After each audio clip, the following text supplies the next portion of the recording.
आप देख रहे जेई सोल, मैं इसका सोल्यूशन लेके आया हूँ। मैं जेई मेंस का जो 25/5 को हुआ था फर्स्ट शिफ्ट वाला। ये क्वेश्चन है, find the equation of the line passing through a 0,2 पास होना चाहिए इससे और परपेंडिकुलर है इस लाइन पे। तो आपको पता है जब इक्वेशन फाइनली बनकर तैयार होगा तो जो इसके डायरेक्शन रेशियो जाएंगे और इसके जो डायरेक्शन रेशियो जो मल्टीप्लाई करने पे जीरो आना चाहिए। यानी ऑप्शन 3 में हम जब देख पा रहे थे इसके डायरेक्शन रेशियो 27 माइनस 24 और -2 है, और इसके 2 2 3 दोनों को मल्टीप्लाई करके ऐड कर रहे थे, यानी 54 माइनस 50 यानी ये जीरो आ रहा है। यानी यही वाला आंसर आपके ऑप्शन के हिसाब से सही होगा। यानी ऑप्शन डायरेक्ट आप विद इन 15 to 20 सेकंड्स में दे सकते हैं आंसर। हेलो फ्रेंड्स, अब बढ़ते हैं सेकंड क्वेश्चन पे। Consider the parabola y square 6x if a tangent to the parabola is perpendicular to the line 2x in which of the following point does not lie on the tangent. यानी जो parabola इस पे एक tangent है जो एक perpendicular एक line के जो हिंट दिया हुआ है, पूछ रहा है कि जो कौन सा इनमें से जो पॉइंट है जो टेंजेंट पे लाइन नहीं करेगा। तो आपको पता होगा ये जो पैराबोला की इक्वेशन है y बराबर 6x, इसको मैं राइट साइड में y माइनस 6x बराबर 0 जब करूँगा, अगर इसकी वैल्यू ये डालने पे 5,4 डालने पे यानी x की जगह 5, यानी ये आ जाएगा y स्क्वायर मतलब हो जाएगा आपका 16 माइनस 6 इंटू 5 यानी 16 माइनस 30 जो कि स्मॉलर देन जीरो आ रहा है। और आपको पता है जब ये स्मॉलर देन जीरो आता है इसका मतलब क्या है कि जो पैराबोला के अंदर है पॉइंट, इसका मतलब क्या है पैराबोला के अंदर है, इसका मतलब है पैराबोला के अंदर। तो इस पर जब टेंजेंट बनाऊंगा, तो जब पैराबोला पर टेंजेंट बनाऊंगा तो इसका मतलब उसके अंदर हो, तो ये कभी भी टेंजेंट पे लाइन नहीं कर सकता। भले अगर ये ग्रेटर देन जीरो आ जाता तो क्या हो जाता, टेंजेंट के मतलब इसके पैराबोला के बाहर पॉइंट हो सकता है। और एक तो आप ऑप्शन देख रहे होंगे जो उसी पे है, यानी ये तो बिल्कुल नहीं हो सकता। उसके बाहर होता तो यानी चांसेस थे कि हाँ पैराबोला के बाहर है तो लाई कर सकता है, बट अब जब ये कंडीशन सेटिस्फाई हो रहा है इससे, तो इसका मतलब है कि वो बाहर नहीं हो सकता है। यानी ऑप्शन ए आपका यानी अंदर होगा पैराबोला के, जो कि टेंजेंट पे नहीं हो सकता। हेलो फ्रेंड्स, बढ़ते हैं अब अगले क्वेश्चन पे जो है फोर्थ। लेट ए जो दे रखा determinant 0 tan theta by 2 minus tan theta by 2 0। जो बोला हुआ I2 जो है ये मतलब आइडेंटिटी मैट्रिक्स है 2/2 की plus A multiply by A2 minus A का inverse is equal to A है। तो मैं देख रहा हूँ जब मैं ऑप्शन देख रहा था जेई मेंस के, तो यहाँ पे जो ऑप्शन है कोई थीटा पे डिपेंड नहीं कर रहा, मतलब जो जे में ऑप्शन थे तो थीटा डिपेंडेंट नहीं थे, यानी मुझे थीटा की जरूरत नहीं है। तो मैं यहाँ पर लेट कर लूँगा थीटा जो इज इक्वल टू जीरो है। तो मैं जब ये जो मैट्रिक्स मेरा बन जाएगा वो क्या बन जाएगा, 0 tan 0 0 0 और ये 0। और आपको मालूम होगा यहाँ पे करना आइडेंटिटी मैट्रिक्स में ये नल मैट्रिक्स हो गया, नल आ गया, नल में आइडेंटिटी जो आइडेंटिटी आएगा, और ये आइडेंटिटी में जो नल करूँगा तो आइडेंटिटी का इन्वर्स भी आइडेंटिटी, और आइडेंटिटी के गुना करूँगा आइडेंटिटी, यानी आइडेंटिटी स्क्वायर आने वाला है। और आइडेंटिटी स्क्वायर क्या आइडेंटिटी होता है, यानी बेसिकली आइडेंटिटी के इक्वल आ गया 1 0 0 1। और यहाँ पे आपका देख पा रहे हैं ये माइनस बी और ए, और कंपेरिजन करके ए आपका 1 आ जाएगा और बी जो है आपका 0 आ जाएगा। ये और 0 आ गया तो इसमें पुट करने पे आपका आंसर आ गया 3, यानी 1 का स्क्वायर प्लस 0 का स्क्वायर, यानी सीधा 13 आपका आंसर आ जाएगा। हेलो फ्रेंड्स, अब बढ़ते हैं अगले क्वेश्चन पे जो दिया हुआ है ए मैट्रिक्स दिया हुआ है x Y Z Y Z X Z x Y, A cube दिया हुआ है आपका, ए क्यूब आई 3 दिया हुआ है, एक्स वाई जेड बराबर 2 दिया, एक्स वाई ग्रेटर देन 2, तो हमें निकालना ही है। तो इसको करेंगे कैसे, जब आपको ए क्यूब दिया हुआ है तो बराबर I3 लिख के मैं क्या कर दूंगा, दोनों तरफ डिटर्मिनेंट बोथ साइड कर दूंगा। डिटर्मिनेंट बोथ साइड करने पर क्या हो जाएगा, यानी ए क्यूब बराबर आ जाएगा I3, इसका डिटर्मिनेंट क्या हो जाएगा, इसका डिटर्मिनेंट लेने पर क्या हो जाएगा, ये 1 आ जाएगा। ठीक है, आइडेंटिटी मैट्रिक्स का डिटर्मिनेंट क्या होता है 1, और इसका क्या हो जाएगा आपका, और ये आ जाएगा 1, यानी ए जो इसका डिटर्मिनेंट क्या हो जाएगा, ए क्यूब इधर ले जाऊंगा 1/1 की पावर यानी 1 आ जाएगा। यानी मैट्रिक्स डिटर्मिनेंट ऑफ ए बराबर 1 आ गया। और जब डिटर्मिनेंट ए निकाल के उसके 1 के इक्वल रख दूंगा तो देखते हैं यहाँ से क्या रहता है। जब मैं इसका डिटर्मिनेंट निकालूंगा तो एक्स प्लस में एक्स, ये गुना करने पर क्या हो जाएगा, z y minus x square ये आ जाएगा आपका माइनस वाई। उसी तरह माइनस वाई में आ जाएगा क्या आ जाएगा y, y into y, y square minus x z plus उसी तरह आपका जेड में क्या आ जाएगा एक्स वाई, ये आपका z x y minus z square is equal to 1। इसको ब्रैकेट खोलने पे क्या आ जाएगा, x Y z minus x cube minus y cube minus z cube plus x Y z मतलब ये 1 आ जाएगा, यानी 3xy z minus x cube minus y cube minus z cube is equal to 1 आ जाएगा। और आपको पता है एक्स वाई जेड की वैल्यू आपको दिया हुआ है 2, यानी ये 6 आ गया। 6 में इधर लेके आ जाऊँगा क्या हो जाएगा 6 माइनस 1 इधर ले जाऊँगा, उधर ले जाऊँगा x cube plus y cube plus z cube, यानी आपका x cube plus y cube plus z cube is equal to 5 आ गया। ये आपका आंसर हो गया। हेलो फ्रेंड्स, पढ़ते हैं अगले क्वेश्चन पे। लिखा हुआ if area between two consecutive point of intersection of y बराबर साइन एक्स और कॉस एक्स, यानी आपको पता है साइन एक्स क्या होता है, जीरो से यहाँ से ये साइन एक्स का ग्राफ हो गया यहाँ तक, और ये आपका कॉस एक्स का ग्राफ हो गया। तो दोनों जो इंटरसेक्शन है इनका,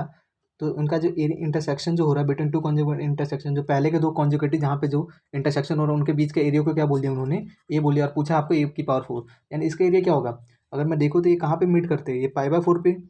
और दूसरा कॉन्जिक्यूटिव वाला कहाँ पे काटता है, तो ये क्या काटते हैं 5 पाई/4 पे, ठीक है। यानी अगर मैं इस एरिया को निकालना चाहूँ तो एरिया बेसिकली क्या, इंटीग्रेशन आपका पाई/4 से लेकर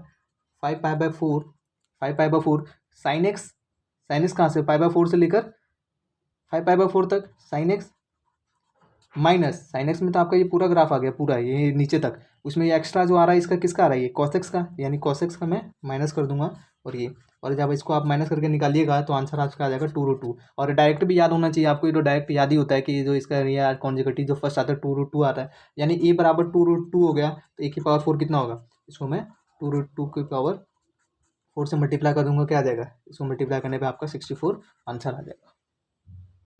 हेलो फ्रेंड्स, बढ़ते हैं अब आगे क्वेश्चन 7th पे। A person is standing at P on a tower of height H, the angles of depression to the ground A and Q are 30 degree and 45 degree respectively. Time taken to cover the distance A Q is 20 second, find the time to cover distance Q B. यानी इसको इसके ए से Q तक करने में इसको लगे 20 second, 20 seconds लगे। तो पूछ रहा है कि क्यू से यहाँ तक आने में ये आपका हो गया, क्यू से लेकर बी तक करने में कितना समय लगेगा वो पूछा हुआ है। जिससे पहले कि आपको पहले एंगल ऑफ, मैंने यहाँ से देख रहा तो इसका ए पॉइंट पर 30 डिग्री है डिप्रेशन, और यहाँ पे देख रहा क्यू पॉइंट पे 45 डिग्री है, तो ये ऑल्टरनेट एंगल से 30 डिग्री हो जाएगा और ये वाला है 45 डिग्री हो जाएगा, ठीक है। तो आगे बढ़ते अब आप देख रहे होंगे यहाँ पे टेन थीटा लगाऊंगा तो ये आपका ये हो जाएगा क्या, इस थीटा के हिसाब से परपेंडिकुलर अपन में 45 है, तो ये जितना होगा ये भी आपका हाइट भी उतना ही होगा, ठीक है। अगर मैं इस यहाँ पे लगा लूँ, यहाँ पे 10 30 यहाँ पे लगाऊँ, अगर हाँ यहाँ पे, और मैं मान लूँ कि अगर वेलोसिटी क्या है उसकी, वेलोसिटी अगर मैं मान लूँ कि v है, तो यहाँ पे डिस्टेंस कितना हो जाएगा, स्पीड बराबर डिस्टेंस अपॉन में टाइम, तो वेलोसिटी क्या हो जाएगी, डिस्टेंस क्या हो जाएगा, वेलोसिटी इंटू टाइम, यानी वेलोसिटी v और टाइम देगा तो यानी 20v, ये आपका डिस्टेंस हो गया, ठीक है। तो 10 30 अगर डिग्री लगाऊंगा तो क्या हो जाएगा, परपेंडिकुलर, यानी y अपॉन में बेस क्या हो जाएगा, y+20v, ये हो गया आपका। उसी तरह यहाँ पे मैं अगर मैं y अपॉन में ये इसको सॉल्व करूँगा तो 10 हुए 1/√3, ये आ जाएगा y/y+20v, इसको सॉल्व करने पे आ जाएगा √3 - 1/20v, y बराबर v, ठीक है। आपका ये आ जाएगा v डिपेंडेंट। अगर आपको पता है कि स्पीड बराबर क्या होता है, स्पीड बराबर होता है डिस्टेंस अपॉन में टाइम, यहाँ से टाइम, इसके लिए मैं टाइम निकालना चाहूँगा तो क्या हो जाएगा, टाइम बराबर क्या हो जाएगा, डिस्टेंस अपॉन में स्पीड, डिस्टेंस अपॉन में स्पीड, टाइम इसके लिए निकालना है, डिस्टेंस क्या है, इसके लिए डिस्टेंस क्या है y, स्पीड मैंने निकाल दी क्या है v, y डिपेंड, यानी √3 - 1/20 इंटू वी, ये वी आपका कट जाएगा, ये टी क्या आ जाएगा आपका, टी आ जाएगा 20/√3 - 1, इसको रैशनलाइज कर लेंगे, √3 + 1, √3 + 1 ये क्या हो जाएगा, इसको मैंने 20 कर, यानी 9, 3 - 1 यानी 2, यानी 2 से कैंसिल जाएगा, ये आपका बच जाएगा 10√3 + 1 सेकेंड्स। हेलो फ्रेंड, बढ़ते अगले क्वेश्चन पे। जो दिया हुआ x बराबर इक्वल टू n से 0 के समीशन ऑफ n से इन्फिनिटी cos 2n थीटा, और ये सब y, उसी तरह y दिया हुआ sin 2n थीटा, और जबकि z दिया हुआ है साइन की power 2n theta into cos 2n theta. तो हम क्या करेंगे, अब यहाँ पे 0 डालने पे cos 0 थीटा हो जाएगा, cos 1 डालने पे cos 2 स्क्वायर थीटा, यानी बेसिकली ये आ जाएगा आपका cos 0 theta plus cos square theta plus cos की पावर 4 थीटा प्लस ये आपका जाएगा, यानी क्या हो जाएगा, x बराबर 1 plus cos square theta plus ये cos की पावर 4 थीटा, ये जीपी बन रहा है, जिसमें जीपी का इनफाइनाइट सीरीज का जीपी बन रहा है, यानी इनफाइनाइट, यानी इसका समेशन क्या होता है, यानी x बराबर आपका क्या आ जाएगा, a अपॉन में 1 - r होता है, तो a आपका ये 1 हो गया, a अपॉन में 1 - r, 1 - r क्या हो जाएगा, यानी किससे मल्टीप्लाई करने पे, यानी cos का थीटा करने पे ये सब सारे टर्म, यानी कॉमन जो रेशियो क्या है cos का थीटा, यानी cos स्क्वायर थीटा, और यहाँ से क्या हो जाएगा 1 - cos थीटा क्या होता है साइन स्क्वायर थीटा, ठीक है। ये आपके उसी तरह y भी इनफाइनाइट जीपी का बन रहा है, तो यहाँ पे इसकी क्या हो जाएगा, उसी तरह ये 1/में क्या हो जाएगा 1 - sine square theta,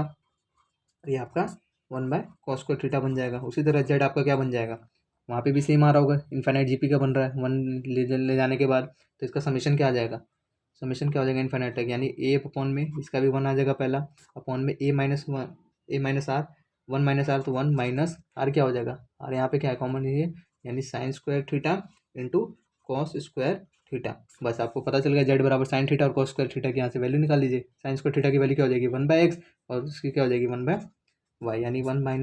1/x into 1/y। इसको सॉल्व करने पे आंसर आ जाएगा, z बराबर क्या आ जाएगा आपका, ये x y -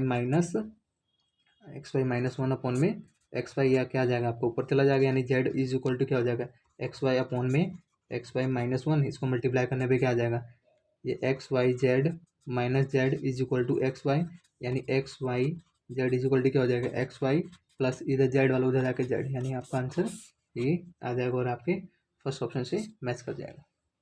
चलो फ्रेंड बढ़ते अगले क्वेश्चन पे जो दिया हुआ है टेन वेक्टर का क्वेश्चन। ए बराबर दे रखा है बी सी दे रखा है, R cross A is equal to दिया है सी क्रॉस ए और आर डॉट बी जीरो दिया हुआ, पूछा हो कि आर डॉट ए क्या होगा। तो ऑप्शन आपके इतने सारे हैं, तो मैं इसको वाले को उठाऊंगा तो आर क्रॉस ए जो आएगा बराबर दिया हुआ आपका सी क्रॉस ए। मैं इधर लेके आ जाऊंगा R cross A minus C cross A, cross लिख सकता हूँ कि नहीं लिख सकता यहाँ पे, और ए देखो आर माइनस सी, ये बाहर मैं क्रॉस ए कॉमन ले लूँगा, ठीक है, आर क्रॉस कॉमन ले लूँगा तो क्या हो जाएगा, यानी अब मैं आपको मालूम कि किसी का क्रॉस क्रॉस प्रोडक्ट जीरो है, जिसका मतलब दोनों आपस में पैरेलल होंगे, यानी R minus C vector lambda times of A vector होगा कि नहीं होगा, और ये आर वेक्टर यहाँ से क्या आ जाएगा lambda times of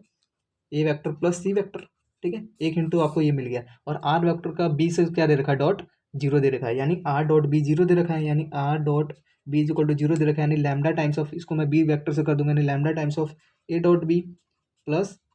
C vector dot E vector is equal to क्या दिया हुआ जीरो। और आपको पता है यहाँ से लैम्डा की वैल्यू मैं ए और बी पता है, सी बी पता है, दोनों का वेक्टर निकाल के क्या आ जाएगा मेरा, अगर मैं ए डॉट बी करूँगा तो क्या आ जाएगा one one plus one one, यानी वन प्लस वन और प्लस ये क्या आ जाएगा सी डॉट बी क्या आ जाएगा one minus two,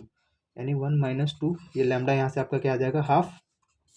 lambda half आ गया तो आप आर वेक्टर निकाल सकते हैं, जो कि दिया हुआ है कितना, आर वेक्टर दिया होता है लैम्डा टाइम्स ऑफ ए, यानी ए वेक्टर का हाफ प्लस सी वेक्टर, यानी ए वेक्टर का हाफ प्लस सी वेक्टर दोनों का एडिशन करके क्या आ जाएगा मेरा 3/2 बाहर आई कैप माइनस जे कैप माइनस के कैप, ठीक है, क्योंकि लैम्डा आ चुका तो यहाँ पे मैं पुट करने पे सीधा डायरेक्ट निकाल लूँगा। और आपको पूछा कि आर आर वेक्टर आ चुका और आर डॉट ए क्या होगा, दोनों को आराम से 3/2 मैं बाहर लेके दोनों को क्या कर दूंगा, ए भी पता है आर भी पता है, दोनों का वेक्टर निकाल के क्या आ जाएगा one minus one plus one is equal to क्या हो जाएगा, ये कट जाएगा 3/2 जो है आपका आंसर आ जाएगा। Thanks for watching.